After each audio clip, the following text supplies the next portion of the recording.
15 ward का पंचायत है, जिसके अंदर 8 वार्ड जो है, जो पुरवाड़ी भाग पड़ता है, वो बागमती नदी की पेटी के अंदर है। और नतीजा ये है कि हर बार की तरह इस बार भी विकास से वंचित है ये लोग।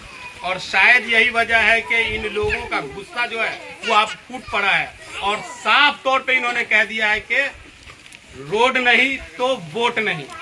चलते हैं, कुछ लोग हैं, उन लोगों से बात कर रहे हैं। हम सबसे पहले महिला है, उनसे बात करेंगे। क्यों आप लोग इतने विरोध में आ गई हैं? विरोध में इसलिए घूमरे रही ना और साइड होकर रहा ना बोले है तो उसमें वार्ड तक की समस्या बहुत भारी पड़ जाती है। बाढ़ आने के लिए कभी मौका मत दो, उनके गांव से बाहर से चावल लाना है, आटा पिसाना है, कोई चीज करना है, सब कुछ करना है। जाने के लिए देखिएगा खुला ले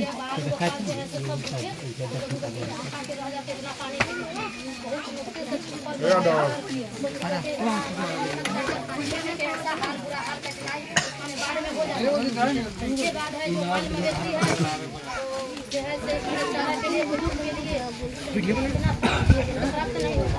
फिर भी कठिनाई सहते सहते अभी लोग बाबा पर यहाँ से चले गए, मांगे नहीं। सरकार के तरफ से 2-4 रुपया मदद मिला, उसी में खुश थे। अब लोग का माने सब कुछ पढ़ाई लिखाई करे, जो अच्छा व्यक्ति है वो सोचा है कि सब समाज संगठन मिलकर निर्णय लेना है कि बागमती धार में या फूल देवे कोई सुविधा सरकार दीजिए, और नहीं तो माने कि हमारे सभी यहाँ के आदमी को जितना वार्ड तक कठिनाई उसको पुनर्वास मिला है। हाँ, कोई गाँव में कहीं पर कोई जगह पर बांध बनाया बना दूसरी जगह पुनर्वास पुनर्वास हम लोग जान चुके थे। यहाँ के देश लोग माने बात उठे कहीं पर दे रहे थे ना, तो कोई नहीं मिल पेंसिल हो गया 15-20 साल पहले के बाद, उड़िया से कोई उम्र नहीं, 20 साल पहले के बाद हुआ। वोट का बहिष्कार करने से क्या आपको ये मिल जाएगा? अभी तो वोट कराइए ना, किसी को भी कराइए। ठीक है, तो कोई कैंडिडेट यहाँ आएगा, शपथ लेगा तब ना वोट मिलेगा। अभी 3 दिन है ना, पहले उन्हें शपथ लेना होगा तभी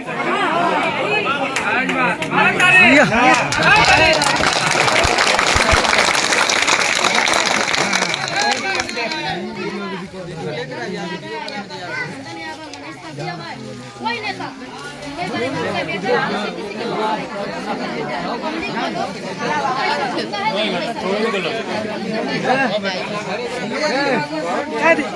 जी। तो ये रेखा देवी है, साफ तौर पे कहना है कि जो भी प्रत्याशी है या नेता है वो आए और हमारे गांव में कसम खाए, शपथ ले वो कि हम जीतने के बाद रोड बना देंगे और हमें आश्वासन दे, तभी हम लोग वोट डालेंगे, नहीं तो नहीं डालेंगे।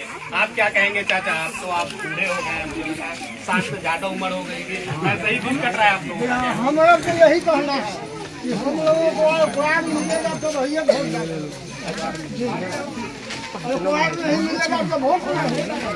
जय इलेक्शन हमको 3 दिन 4 दिन बच गया हुआ है, आपको बहिष्कार करके कोई फायदा तो है नहीं। आचार संहिता लगा हुआ है, अब फायदा हो नहीं हो, लेकिन बहिष्कार करेंगे। देखिए यही इलेक्शन में नहीं, जो इलेक्शन आएगा सब में बहिष्कार करते रहेंगे जब तक हम लोगों को इतना गुस्सा है। आप क्या कहना चाहते हैं?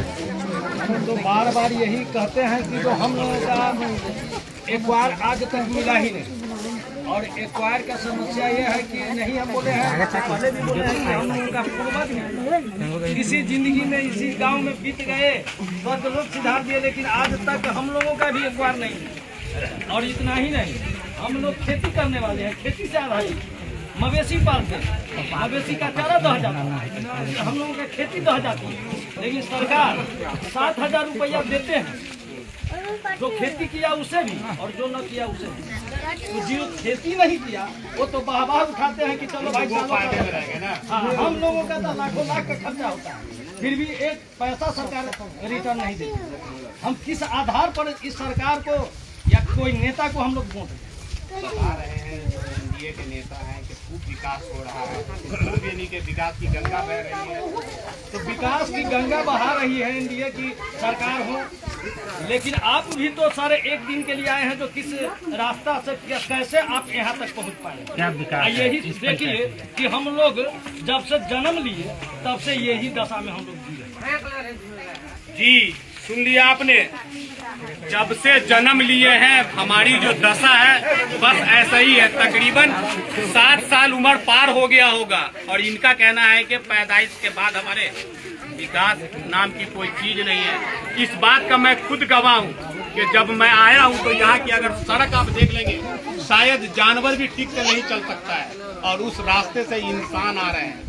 मोटरसाइकिल खेतों के रास्ते से यहाँ तक पहुँचा हूँ मैं, तंग जगह है और वहाँ से यहाँ तक मैं आया हूँ। आप अंदाजा नहीं लगा सकते हैं कि यहाँ के लोग जो हैं वो कितनी मुश्किल भरी कठिन और कितनी मुश्किल का सामना करते होंगे और यहाँ तक पहुँचते होंगे। और सबसे बड़ी बात यह है कि इन्होंने बताया है कि हम लोग किसान हैं और किसान हम लोग लाखों रुपया अपने खेत में लगाते हैं और वापस हमारे घर तक कुछ भी नहीं आता है। बाढ़ आता है, सबको बहा करके लेके जाता है। इतना ही नहीं, घर में जो हमारी जमा पूंजी होती है, घर में जो कुछ अनाज होता है उसे भी बहा करके लेके जाता है। और सबसे बड़ी बात यह है कि बेजुबान जानवर, उनके ऊपर भी भूख मंडराने लगता है। बता रहे थे कि जो जानवर का चारा गाय वो भी पानी में डूब जाता है। आप अंदाजा लगा लीजिए कि इन लोगों की जो जिंदगी कटती होगी वो कैसे कटती होगी। नेता बड़े बड़े भाषण देते हैं और ये दावा करते हैं कि मैं विकास की गंगा बहा दिया हूँ। शायद उन नेता को यहाँ जमीन पर उतर कर आकर देखनी चाहिए ताकि यहाँ विकास है या विनाश है।